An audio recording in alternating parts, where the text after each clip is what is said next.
One day, Edward was talking to Trevor when Douglas steamed by. He was pulling a train of heavy coal trucks. "Come on, Edward.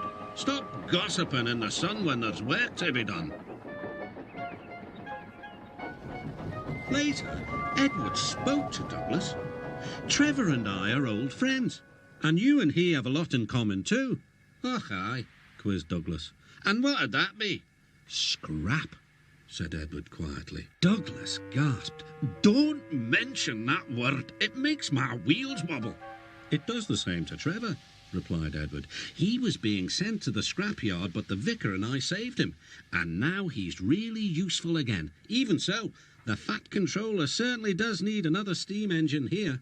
"Aye, and quickly," sighed Douglas. That night, Douglas was still working. He had taken the midnight goods train to a station at a faraway part of the island where only the diesels work.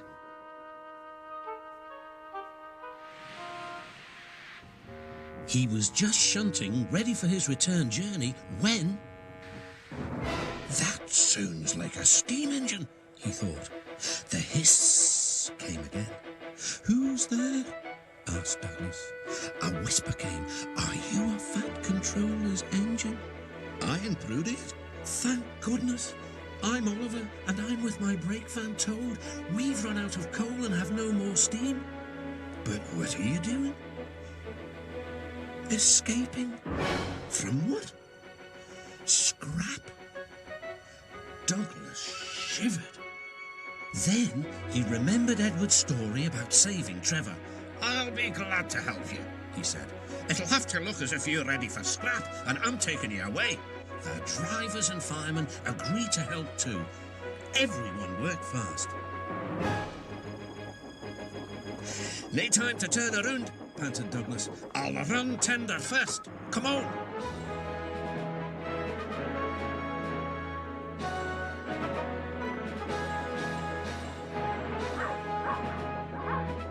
But before they could clear the station, they were stopped.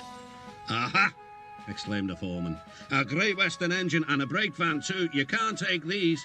"Ah, but they're all for us," said Douglas's driver. "See for yourself." The foreman looked all over Oliver. "Seems in order. Right, away, guard."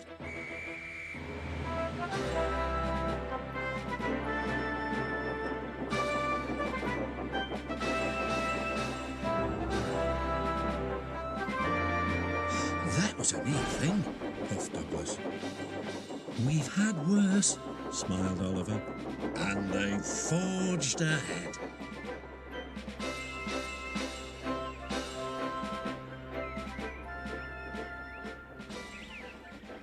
It was daylight when their journey ended. "We're home," cried Douglas. "Shh," said his driver. "There are the works. We'll find a place for Oliver."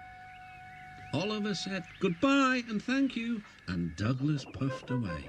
The next day, Douglas told the other engines all about Oliver. "The Fat Controller will have to know," said James. "Douglas should tell him at once," added Gordon. "Well, here he is," said a voice. "Now, what's this all about?" "Beg pardon, sir, but we do need another engine." "Yes, sir," ventured Gordon. "A steam engine, sir." "I'm afraid that unless one is saved from scrap, there's little hope." "But, sir," burst out Douglas, "one has." "Yes, indeed, and thanks to you, Douglas, he is now at our works. Oliver is just what we need for Duck's branch line." Everyone cheered. Now Oliver and Toad are mended and painted in full Great Western colours. Duck and Oliver are happy on their branch line. The others laughed at first and called it the Little Western. Duck and Oliver were delighted, and so the Little Western it will always be.